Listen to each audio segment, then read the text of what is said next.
성도님들 평안하셨죠? 그 구암교회는 참 아름다운 교회인 것 같습니다. 원래 모교회라고 하잖아요.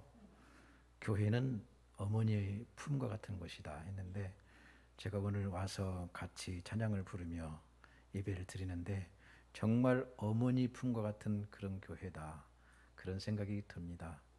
중학교 1학년 때 이곳에서 하나님을 만났고, 중학교, 고등학교 청년 시절을 이곳에서 함께 뛰놀고 이곳에서 예배하고 함께 활동했던 생각들이 많이 스쳐 지나갑니다. 그래서 참 마음이 평안했습니다. 여러분들은 참으로 귀한 하나님의 자녀들입니다. 지금도 하나님은 당신을 바라보시며 당신을 향하여 노래 부르십니다. 내가 너를 사랑한다. 내가 너를 기뻐한다. 지금은 불같은 시험을 지나는 중일지도 모르지만 걱정하지 말아라. 두려워하지 말아라. 내가 너와 함께한다. 놀라지 말라. 내가 나의 의로운 오른손으로 너를 붙들어 줄 거야.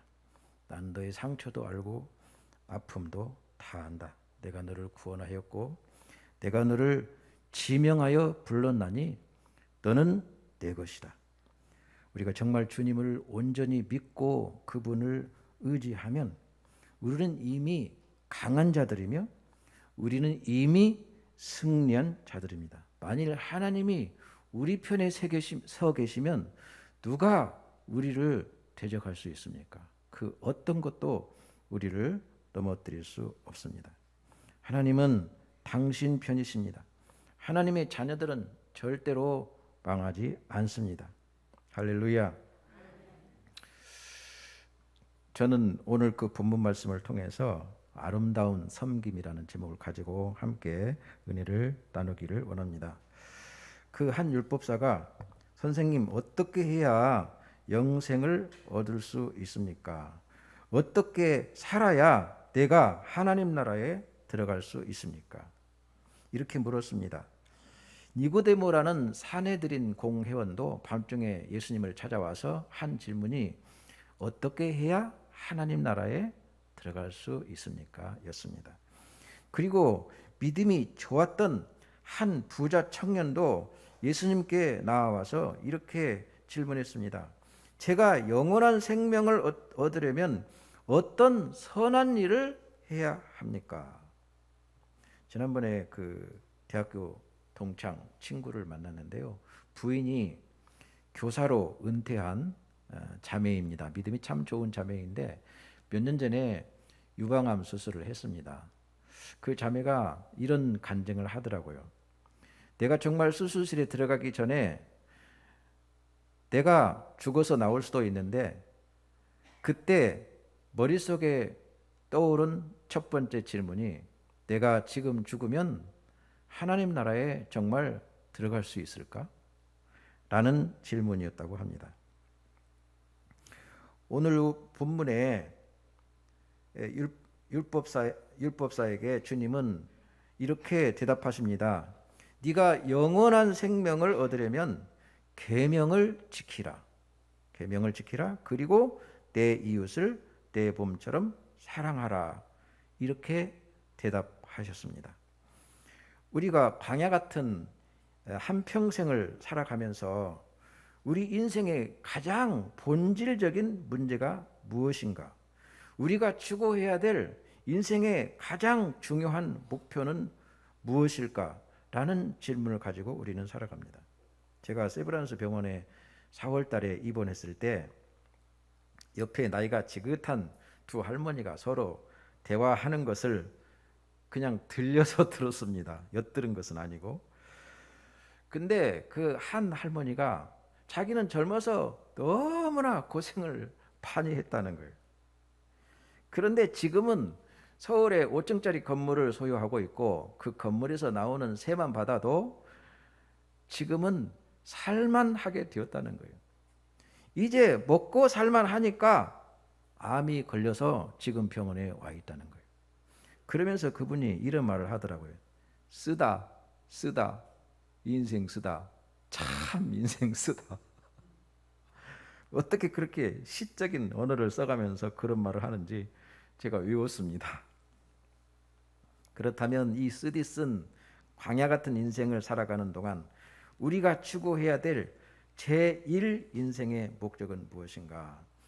그것은 어떻게 해야 영원한 생명을 얻어서 영원한 천국에 들어갈 수 있습니까? 라는 질문에 그 답이 포함되어 있다고 생각이 듭니다. 하나님의 계명을 지키라. 그런데 목숨을 걸고 지키래요. 그리고 이웃을 사랑하되 그냥 적당히 사랑하는 것이 아니라 네가 네 영혼을 사랑하는 만큼 사랑하라는 거예요. 하나님을 그냥 적당히 사랑하는 정도가 아니라 목숨을 걸래요. 생명을 내놓으래요. 영원한 생명을 얻기 위해서 우리는 무엇이든지 해야 한다고 믿습니다. 고통도 죽음도 없는 나라, 완벽한 사랑으로 가득한 아름답고 영원한 천국에 들어가 영생 복락을 누릴 수 있다면 우리가 이 땅에서 잠시 사는 이 땅에서 우리가 무엇을 못할 일이 있을까요? 어차피 이 짧은 인생은 지나가는 건데요. 목숨을 다하여 믿어야 한대요. 그리고 주님을 위해서 죽고자 하는 자는 산대요. 조금만 우리가 논리적으로 생각해 보고 믿음을 동원한다면 우리는 아주 쉽게 목숨을 걸고 예수를 믿어야 하는구나 하고 이해할 수 있습니다. 이렇게 하나님을 사랑하는 사람들은 이웃을 자기 자신처럼, 자기 몸처럼 사랑해야 한다고 말씀하셨습니다. 우리는 자기 몸과 자기 영혼을 얼마나 우리는 가꾸고 돌보고 섬기고 사랑하나요? 옆에 있는 남편을 그렇게 사랑하고 섬기래요. 옆에 있는 아내를 그렇게 섬기래요. 우리의 이웃을, 가난하고 연약한 우리의 이웃을 이렇게 하나님의 사랑으로 섬기라고 오늘 말씀하십니다. 이렇게 사랑을 실천하라. 이를 행하라. 실천하라. 그러면 살리라. 그러면 영원한 생명을 얻어서 영원한 천국에 들어갈 수 있는 이런 성도가 참 성도다라고 말씀하셨습니다.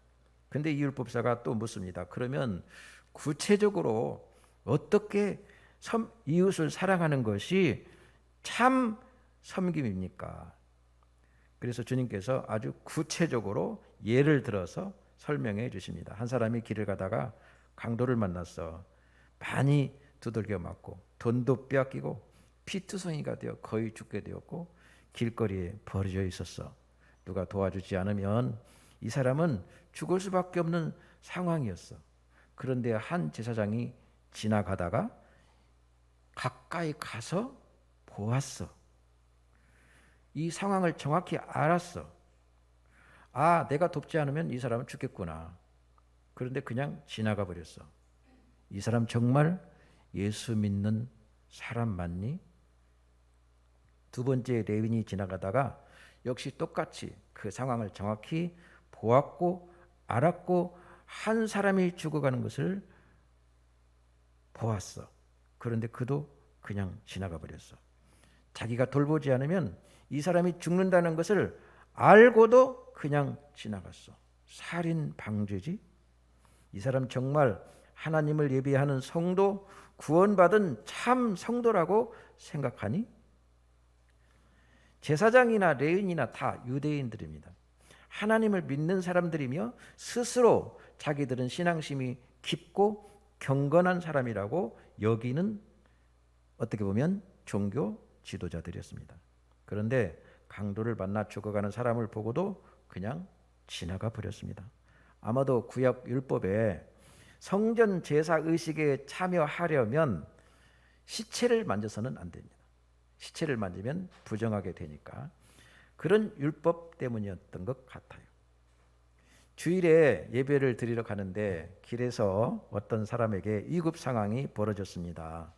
병원에서 병원으로 급히 이송해서 심폐수술을 하면 살 수 있는 상황이었어요. 이 사람 병원으로 데리고 가야 할까요? 아니면 지금 11시 예배 시간에 늦으니까 주일은 성수해야 하니까, 그리고 지금 예배 순서에 내가 기도를 해야 하니까 그냥 경건한 마음으로 성경책을 들고 예배당으로 와야 할까요? 여러분 생각은 어떠십니까? 도와줘야 될까요? 아니면 교회 와야 될까요? 구암교회 성도님들은 교회 오지 않고 아마 이 환자를 살리려고 하실 것입니다. 그래서 구암교회가 참 좋은 교회입니다. 교회가 크다고 성도들이 수몇 명 모인다고 좋은 교회가 아니라 참 이웃을 섬기고 사랑하는 교회가 정말 아름다운 교회라고 생각합니다. 그런데 사마리아 사람이 지나갑니다. 당시 유대인들은 사마리아인들과 교제하지 않았습니다.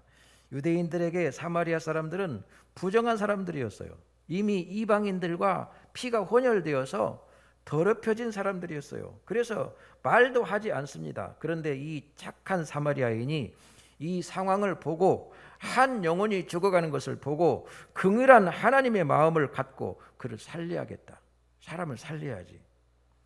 그리고 현장에서 응급처치를 해주었습니다. 자기 승용차에 태워 예수병원으로 데려갔습니다. 지금 자기는 비즈니스하기 때문에 제네시스 최고급 승용차를 최근에 뽑았고 시트도 고급 시트였습니다. 그런데 피투성이가 된 이 사람을 자동차에 실었습니다. 고급 시트는 피로 얼룩졌습니다. 그리고 그 사람이 잘 치료받도록 조치하고 병원의 치료비를 다 내주었습니다. 그리고 완치될 때까지 병원에 입원하여 치료받을 수 있도록 끝까지 이 사람을 잘 도와주었습니다. 그리고 주님이 물으셨습니다. 네 생각에 누가 진짜 예수 믿고 구원받은 성도라고 생각하니? 누가 정말 사랑을 실천하는 성도라고 생각하니? 당연히 율법사는 그렇게 대답했습니다. 죽어가는 영혼을 살려준 착한 사마리아인이 진짜 참 성도입니다. 주님께서 말씀하셨어요. 네 말이 맞다. 믿음은 말로 하는 것이 아니라 삶으로 살아내는 것이다. 다 같이 한번 해볼까요? 믿음은 말로만 하는 것이 아니라 삶으로 살아내는 것이다. 이것을 실천하라. 너도 이와 같이 하라. 그리하면 살리라. 안 그러면 그렇지 않은 성도는 참 성도가 아니라고 말씀하고 있습니다. 당연히 우리는 선행으로 구원받는 것은 아니죠. 그러나 예수 믿고 거듭난 하나님의 성도들은 착한 사마리아인처럼 그냥 어려움 당한 이웃을 지나칠 수 없다는 것이죠. 이웃을 섬기고 싶어 합니다. 작은 것이라도 이웃과 나누고 싶어 합니다. 행함이 없는 믿음은 죽은 믿음이죠. 이 세상에는 강도를 만나 어려움을 당하는 수많은 사람들이 있습니다. 북한에는 아주 큰 강도가 들었죠. 지금 김일성 일가. 김일성 일가라는 이 정권이라는 엄청난 큰 강도를 만나서 300만 명이나 되는 북한 주민들이, 불쌍한 북한 주민들이 300만 명이나 굶어 죽어갔습니다. 어떤 전직 대통령은 무당이라는 강도를 만나 지금 감옥에 앉아 있습니다. 유명한 탤런트들이 악플이라는 강도를 만나 자살을 하고 재벌 3세들은 마약을 하기도 합니다. 삶의 무게가 너무 무거워서 가족 모두가 자살하는 사건들이 계속 일어납니다. 의대에 다니는 대학생이 술을 마시다가 한강에 빠져 죽었습니다. 술을 안 마셨더라면, 아니 적당히만 마셨더라도 죽진 않았을 텐데 그 사람에게는 술이 강도였습니다. 인생의 길을 가다가 강도 만나 죽어가는 사람들이 너무나 많이 있습니다. 요즘은 코로나 바이러스라는 강도가 수많은 사람들의 생명을 빼앗아가고 있습니다. 제가 지난달에 부산에 계시는 저희 이모님을 뵈러 갔습니다. 91세신데 지금도 커피를 때려서 마시는 아주 개화 여성이시죠. 그분이 이제 그런 얘기를 하더라고요. 나는 장례치를 돈을 준비를 해놨다. 그러니까 내 장례식에 절대 부의금 받지 말아라. 이 돈으로, 내가 준비해 놓은 돈으로 장례식에 오신 분들 잘 대접하라. 그리고 지금도 당신은 헌옷을 모아서 팔아가지고 교회 건축 헌금한다고 헌금을 하고 있습니다. 자녀들이 용돈 주면은 그것도 또 하나님 앞에 드린다고 그렇게 하고 있습니다. 자신의 장기는 다 기증했고요. 저는 우리 이모님도 참 착한 사마리아 사람과 같은 좋은 성도구나라는 생각이 들었습니다. 이런 믿음은 나도 본받아야 되겠다 하는 생각을 했습니다.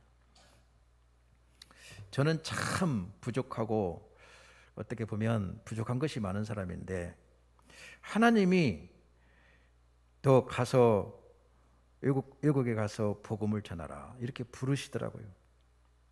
그래서 2004년에 카자흐에 갔습니다. 교회를 등록하고 또 교회를 건축했습니다.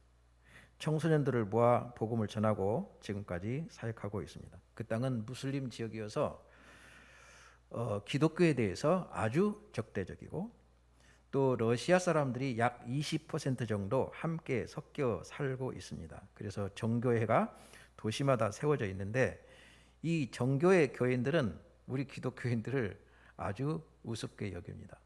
너희들이 기독교를 알아? 우리 기독교 역사는 1000년이야. 그래서 지금 카자흐스탄 복음화율은 1%도 안 되는 복음의 불모지입니다. 정교회는 제가 보니까 생명력이 없습니다. 착한 사마리아 성도들이 거의 없습니다. 그래서 사역의 열매가 아주 더디고 시간이 많이 필요한 그런 나라입니다. 그래도 한 영혼 주님께 돌아오고 그들이 복음 안에서 조금씩 성장해 가는 모습을 보면서 그곳에서 계속해서 사역해야 될 동력을 얻곤 합니다. 저희 그 집사람이 카자흐에서 건강검진을 받았는데 방광에 큰 혹이 발견되었습니다. 한국에 가서 정밀검사를 받아보라고 해서 지난 2월에 들어왔고, 저는 3월 달에 들어왔습니다. 마음이 참 무겁더라고요. 작년에 저희 도시에 형제처럼 지내는 한 선교사님이 계셨는데, 그 사모님이 유방암으로 작년에 세상을 떠나셨습니다. 한국에서 화장을 해가지고 그 채를 카자흐스탄으로 가져와서 교회 마당에 작년에 우리가 직접 묻었습니다. 그리고 그 전에도 사모님들이 이상하게 남자 선교사님들은 괜찮은데 사모님들이 몇 분이 그렇게 암으로 세상을 떠나 천국으로 가셨습니다. 그런 일들을 경험하다 보니까 좀 두려운 마음이 들었어요. 그래서 연대 세브란스에 가서 검진하고 4월 1일에 수술을 받았는데 가벼운 방광암이라고 판정을 받았습니다. 아주 초기라서 약물 치료는 받지 않아도 된다고 했고요. 정기적으로 검사를 받으라고 처방을 받았습니다. 그래서 7월 달에 다시 정밀 검사를 받을 예정입니다. 저희들 건강을 위해서 기도해 주시고 그러면 감사하겠습니다. 그래서 이제 출국이 늦어지니까 3월 달에 와가지고 4월, 5월, 6월도 이제 우리가 보이지 않으니까 우리 성도들이 카톡으로 언제 오세요? 빨리 와야 돼요. 최근에 새로운 성도들이 많이 왔는데 이 성도들 어떡할 거예요? 그런데 저는 빨리 가겠다 그러면서도 성도들이 교회를 걱정하고 있구나. 이제 교회를 걱정할 만큼 그래도 믿음이 자랐구나. 그래서 감사한 생각이 들었습니다. 30대 초반 한 카자크 자매, 완전히 그 무슬림이었죠. 우리와 같이 성경을 읽다가 예수를 영접하고 세례를 받아 성도가 되었습니다. 저작년도에 한국에 와서 제주 열방대학에서 DTS 훈련을 받았습니다. 자기 여동생 2명과 함께 성경을 읽고 예배를 드립니다. 믿음이 조금씩 자라는 사람들이 있더라고요. 그리고 이제는 자기만 믿을 뿐만 아니라 가족 구원을 위해서 기도하는 성도들이 한 사람씩 보이더라고요. 한 50대 자매는 계속해서 제가 한국에 있는 동안에도 카톡을 보내와요. 목사님, 이번에 무릎 수술을 하게 되었습니다. 기도해 주세요. 그러면 저는 기도를 써서 보내줍니다. 아멘 합니다. 그리고 어제는 목사님 기도해 주셔서 감사합니다. 수술이 잘 되었습니다. 그래서 저는 하나님께 영광을 돌리십시오. 이렇게 제가 한국에 있는 동안에도 온라인으로 성도들과 교제하고 또 매일 기도회도 하고 주일 예배도 드리고 있습니다. 청소년들은 또 아동부들은 광야에서 또는 조용한 공원에서 강가에서 또는 차 안에서 그렇게 성경을 가르치고 암송을 시킵니다. 햄버거를 사주며 피자를 사주며 그들과 함께 이렇게 복음을 전하고 있습니다. 저희들이 하는 일은 매일 사람들을 신방하는 일입니다. 빈손으로 가지 않습니다. 뭐라도 들고 가죠. 가서 함께 찬송을 부르고 성경을 읽고 복음을 전하고 기도해 주고 옵니다. 나이가 들어갈수록 복음을 전하는 일이 저희들에겐 정말 가장 보람 있는 일이 되었습니다.